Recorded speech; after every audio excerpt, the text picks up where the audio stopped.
গীতার বাণী লেখক শ্রী অনিল বরণ রায়। অধ্যায় উপনিষদ ও গীতা। দর্শন শাস্ত্রের দুস্তর সমুদ্র পার হইয়া যদি ভগবান লাভ করিতে হয়, তাহা হইলে সে চেষ্টা অতি দুঃসাধ্য বলিয়া অনেকেই হতাশ হইয়া ছাড়িয়া দিবেন। সমাজে মানুষে মানুষে যে মধুর সম্বন্ধ, তাহা বর্জন করিতে হইবে। সংসারে কর্ম করিতে মানুষ যে অপার আনন্দ পায়, তাহা পরিত্যাগ করিতে হইবে। কোন নির্জন আশ্রমে শ্রী গুরুর পদপ্রান্তে বসিয়া ব্রহ্ম ও জগৎ সম্বন্ধে উচ্চ তত্ত্ব শিক্ষা করিতে হইবে, অথবা চক্ষু মুদ্রিত করিয়া ধ্যানে বসিতে হইবে এবং নিশ্চল নির্বিকল্প সমাধির সাধনা করিতে হইবে। ইহাই যদি ভগবান লাভের পথ হয়, তাহা হইলে অধিকাংশ মানুষই যে সেই পথকে দূর হইতে নমস্কার করিবে, তাহা খুবই স্বাভাবিক। অথচ সাংখ্য, পাতঞ্জল, বেদান্ত প্রভৃতি দর্শনশাস্ত্র মানুষকে এই পথই দেখাইয়াছে। গীতা বলিয়াছে, ইহা যে ভগবান লাভের পথ, তাহাতে কোনো সন্দেহ নাই। তবে দেহধারী মনুষ্যের পক্ষে ইহা বড় কষ্টের পথ। ইহা ছাড়া সুখের পথও আছে, তাহাও সনাতন পথ। সেই পথ দেখাইয়া দেওয়াই গীতার উদ্দেশ্য। সেই পথ কি? নির্গুণ নিরাকার বিশ্বলীলার অতীত অব্যক্ত অক্ষর ব্রহ্মে মনোনিবেশ করা অতিশয় কঠিন। কিন্তু সকলের উপরে যে ভগবান পুরুষোত্তম, তিনি লীলাময় পরম পুরুষ। সমস্ত জগতের লীলাকে তিনি পরিচালনা করিতেছেন, উপভোগ করিতেছেন। তিনি আমাদের প্রত্যেকেরই হৃদয়ের মধ্যে অবস্থান করিয়া আমাদের ভিতর দিয়াই জীবন লীলার আস্বাদ গ্রহণ করিতেছেন। সেই পুরুষ উত্তমের সহিত স্বজ্ঞানে যুক্ত হইতে হইবে। স্বজ্ঞানে তাহার লীলার সাথী হইয়া জীবনের দিব্য আনন্দ উপভোগ করিতে হইবে। ইহাই পরমাগতি। এই পরমাগতি লাভের জন্য আর কিছুরই প্রয়োজন নাই। কেবল চাই দিব্য জীবন লাভের ঐকান্তিক আকাঙ্ক্ষা এবং নিজেকে সম্পূর্ণভাবে হৃদিস্থিত পুরুষ উত্তমের হস্তে সমর্পণ করা, তাহার সহিত সকল প্রকার মধুর সম্বন্ধ স্থাপন করা, গুরু রূপে, পিতা রূপে, সখা রূপে, প্রিয়তম প্রেমাস্পদ রূপে সর্বভাবে তাহারই উপাসনা করা। তাহার পর যাহা কিছু করিবার তিনি করিয়া দিবেন। গীতা বলিয়াছে, এই যে পরম সুখের পথের সন্ধান সে দিতেছে, ইহা নূতন নহে, ইহা পুরাতন পথ। তবে লোকে ইহা কালক্রমে হারাইয়া ফেলিয়াছে। এই পথ যে সনাতন পথ, তাহাই দেখাইবার জন্য গীতা সকল আধ্যাত্মিক শাস্ত্রের মূল। সনাতন সত্য সমূহের আকর বেদ ও উপনিষদের শরণ লইয়াছে। সকল শাস্ত্রের সার সংগ্রহ করিয়া গীতা তাহারই উপর জ্ঞান কর্ম ভক্তি সমন্বয় যুগের প্রতিষ্ঠা করিয়াছে। গীতা কেবল তত্ত্ব সংগ্রহের গ্রন্থ নহে। শুধু দার্শনিক তত্ত্বের আলোচনা গীতায় কোথাও বেশি দেখিতে পাওয়া যায় না। গীতা ভগবান লাভের, দিব্য জীবন লাভের যে পথটি দেখাইয়াছে, লোকে যাহাতে সে পথটি বুঝিতে পারে, ধরিতে পারে, শুধু সেই উদ্দেশ্যেই গীতায় সর্বশাস্ত্রের সার সংগ্রহ করা হইয়াছে। বেদ উপনিষাদি বিরাট শাস্ত্রসমূহ আলোচনা করিতে প্রবৃত্ত হইলে মানুষের মন যে বিক্ষিপ্ত হয়, বিরক্ত হইয়া উঠে, গীতা তাহা স্পষ্ট স্বীকার করিয়াছে। গীতা অতি স্পষ্টভাবে বলিয়াছে যে ব্যক্তির অন্তরের মধ্যে জ্ঞানের প্রদীপ জ্বলিয়াছে, জ্ঞান দীপেন ভাস্বতা। তিনি শব্দ ব্রহ্মকে অর্থাৎ বেদকে অতিক্রম করিয়াছেন। যিনি অন্তর্দৃষ্টি লাভ করিয়াছেন, তাহার পক্ষে বেদ ও উপনিষদ সকলের কোনো প্রয়োজন নাই। বেদ আদি শাস্ত্র কেবল ভিতরের জ্ঞান জ্বালিয়া দিবার সহায় মাত্র। যতটুকু তত্ত্বের সাহায্য লইয়া ভিতরের এই জ্ঞান প্রদীপ জ্বালিতে হয়, গীতা সমস্ত শাস্ত্র মন্থন করিয়া সেই সার তত্ত্বটুকু মানুষের সম্মুখে ধরিয়াছে। গীতাকে উপনিষদ বলা হয় বটে, কিন্তু বাস্তবিক পক্ষে গীতা উপনিষদ নহে। বৈদিক যুগের শেষে উপনিষদের যুগ, তাহার বহুকাল পরে গীতা রচিত হইয়াছে। গীতার রচনা প্রণালী ও প্রকাশভঙ্গি উপনিষদের হইতে বিভিন্ন।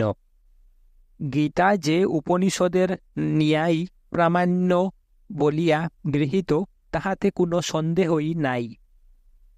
পরবর্তী ভারতের সকল দার্শনিক সম্প্রদায়, ধর্ম সম্প্রদায় আপন আপন মতের প্রতিষ্ঠার জন্য গীতার উপর নির্ভর করিয়াছে।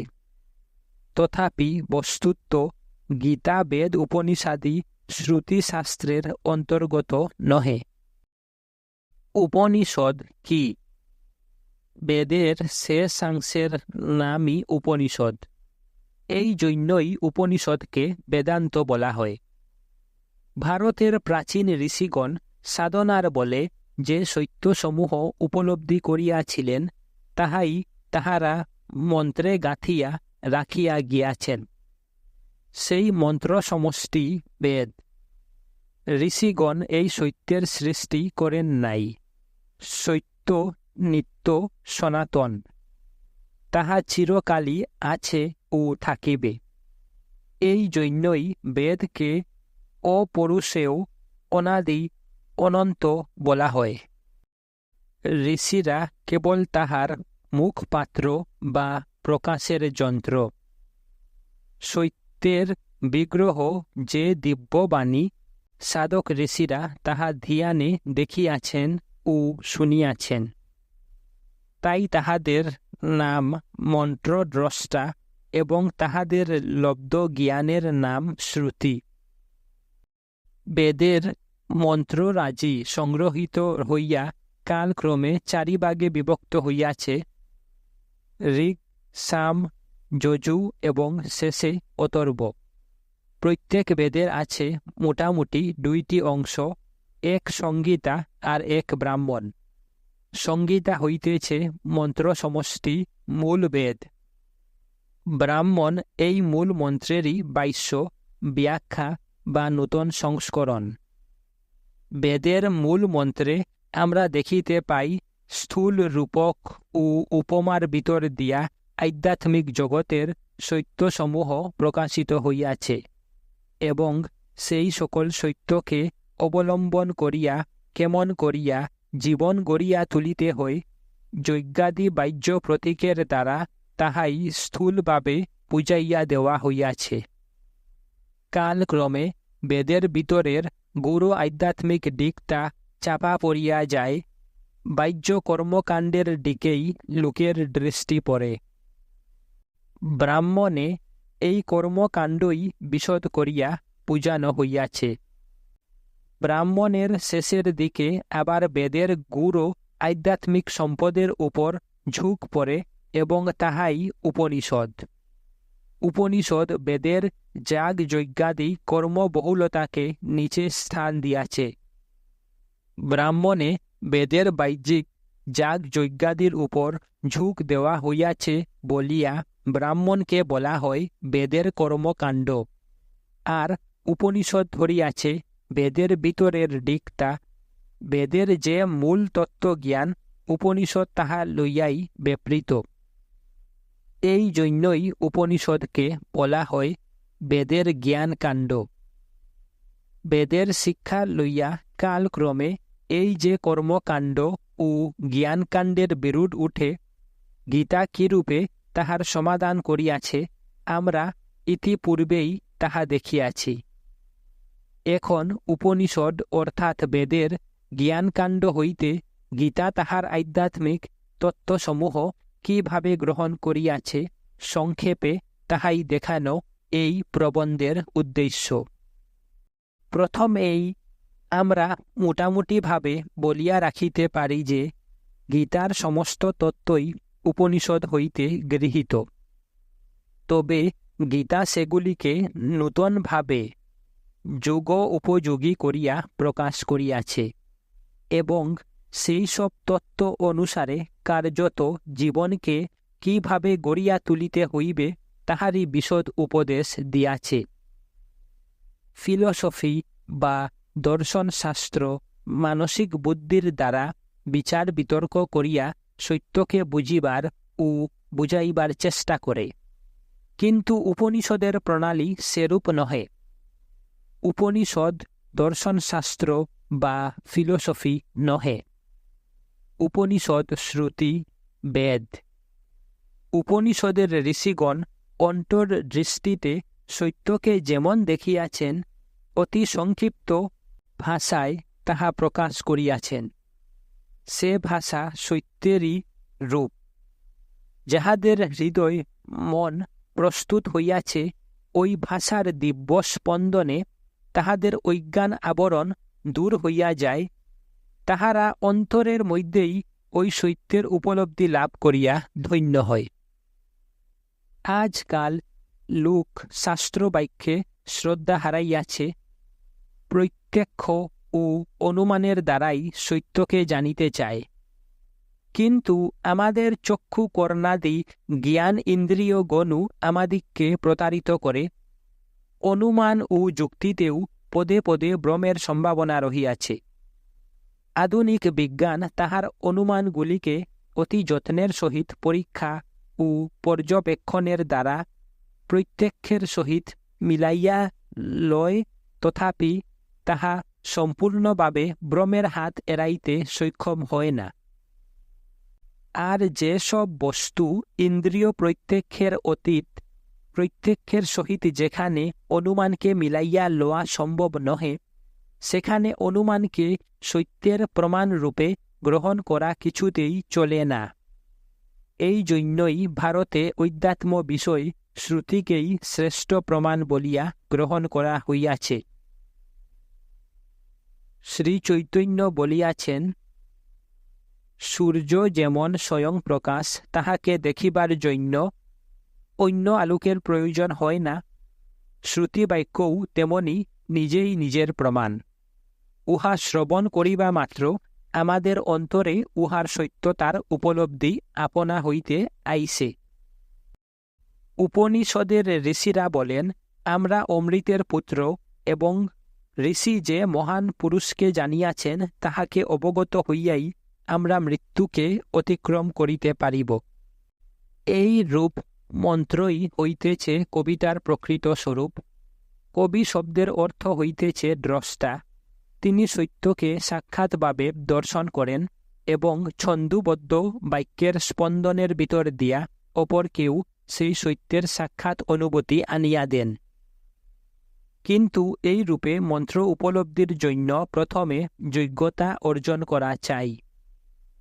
যদি কোনো অশিক্ষিত লোককে বলা যায় যে আকাশে এখন সে যে নক্ষত্রটি দেখিতেছে, লক্ষ লক্ষ বৎসর পূর্বে তাহা ওইখানে ছিল, তাহার আলো আমাদের নিকট আসিতে এতকাল লাগিয়াছে, ইতিমধ্যে নক্ষত্রটি কোনো অজানা দেশে চলিয়া গিয়াছে, তাহা হইলে সে কি ইহার তাৎপর্য হৃদয়ঙ্গম করিতে পারিবে?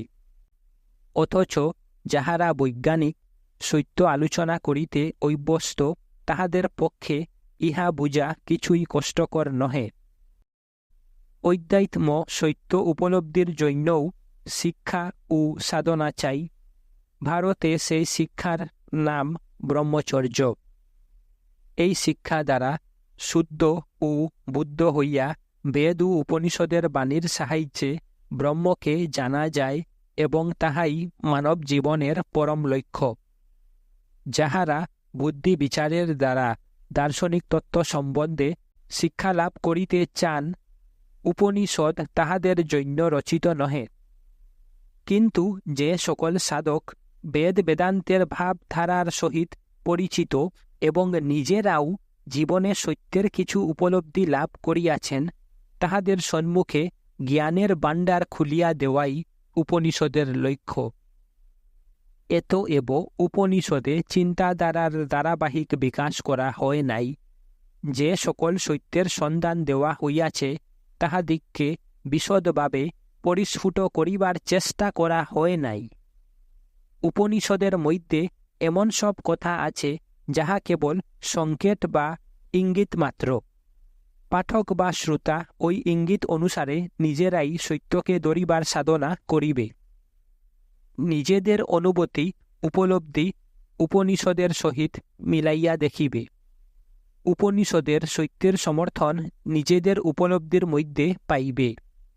নিজেদের অনুভূতির সমর্থন উপনিষদের মধ্যে পাইবে।